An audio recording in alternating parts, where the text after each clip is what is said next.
के निधन के बाद शोक प्रकट होने के लिए आप पहुंचे। एक युग का अंत हुआ।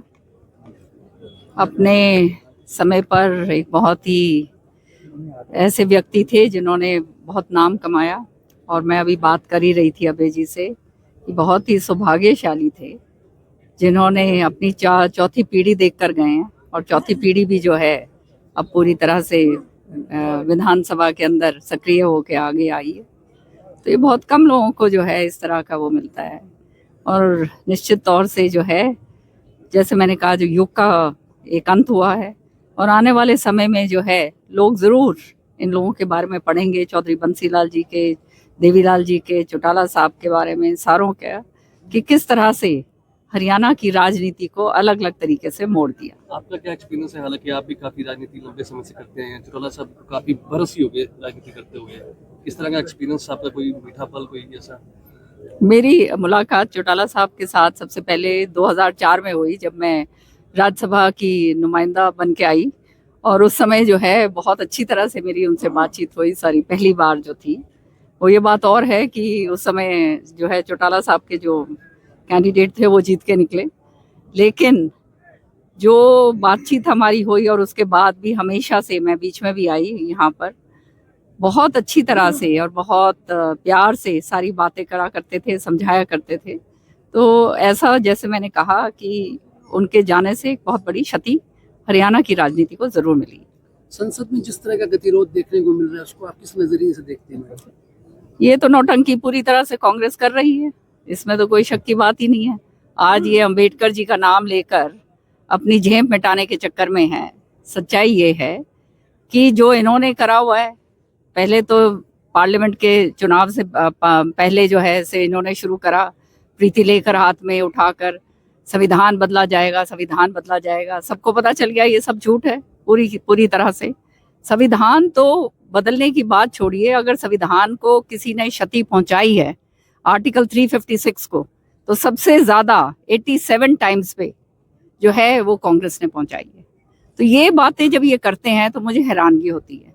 अभी रास्ते में ही मुझे कोई बताते आ रहे थे कि ये अब अम्बेडकर जी को जो है ये वहाँ पर ये बड़े बड़े धरने दे रहे हैं और सारा कुछ करने की कोशिश कर रहे हैं।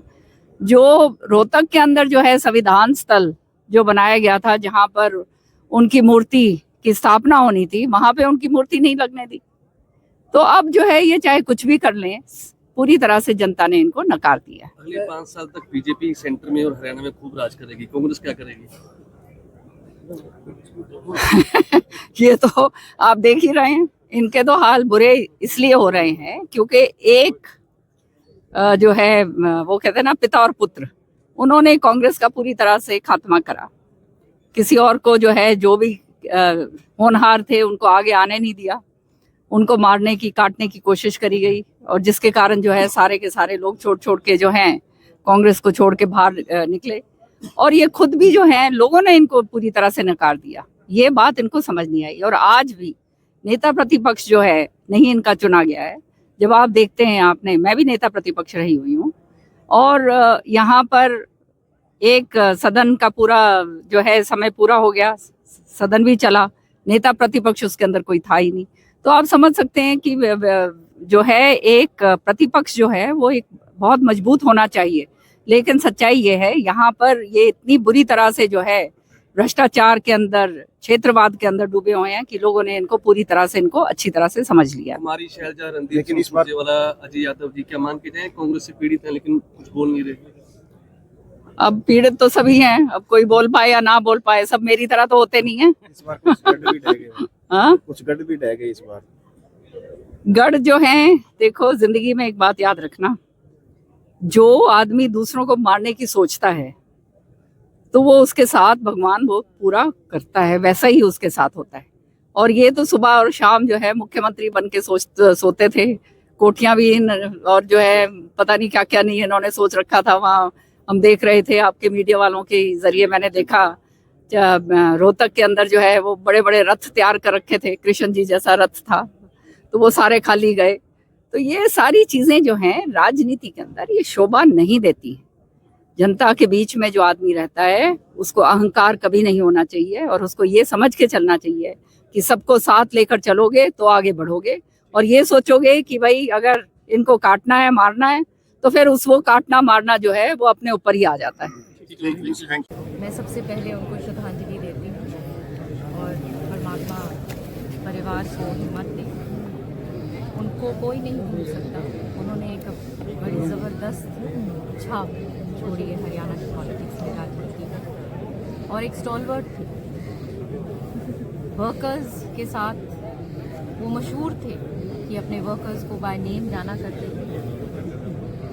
और लोकप्रियता इसलिए उन्होंने अपने हासिल करी क्योंकि लोगों के बीच में रहकर उन्होंने बहुत मेहनत करी।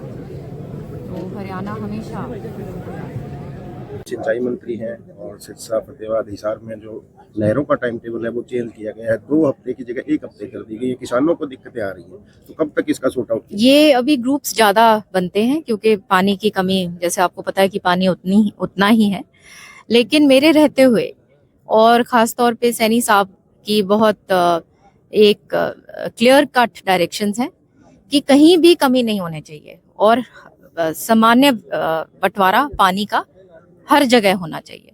तो मैं इसको पर्सनली देखती हूँ और ये अभी थोड़ी पानी की कमी है, लेकिन तो वीक की जगह हाँ इस कारण क्योंकि पीछे से पानी अभी कम है।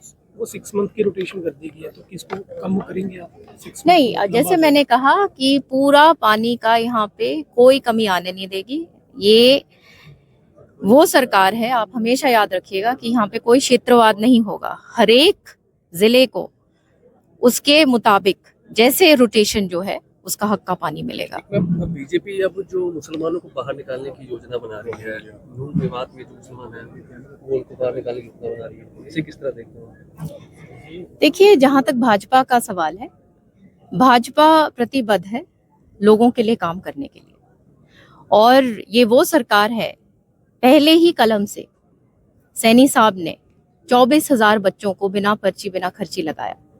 तो ये तो वो सरकार है जो लगी हुई है हमेशा लोगों के लिए काम करने के लिए। कांग्रेस लगातार कहती है कि बीजेपी गलती से सरकार बन गई, हालांकि आप लोग कहते हैं कि ईवीएम में कोई छेड़खानी नहीं की गई। कांग्रेस गलती से बन गई, इसका क्या मतलब है? गलती से बन गई, लोगों ने बनाया है, चुनाव हुए हैं, जीत के लोगों ने जिताया है, तो गलती से बन गई का क्या मतलब है? इसका तो कोई सर ना पाऊं। ईवीएम का आरोप लगाते हैं। अब बचा क्या है कांग्रेस के पास? कुछ है ही नहीं कांग्रेस के पास। ये जो बयान जो दे रहे हैं, लोगों में घुसने के लिए कोई तो रास्ता ढूंढे। लोगों ने नकार दिया तीसरी बार लगातार, ऊपर भी नीचे भी।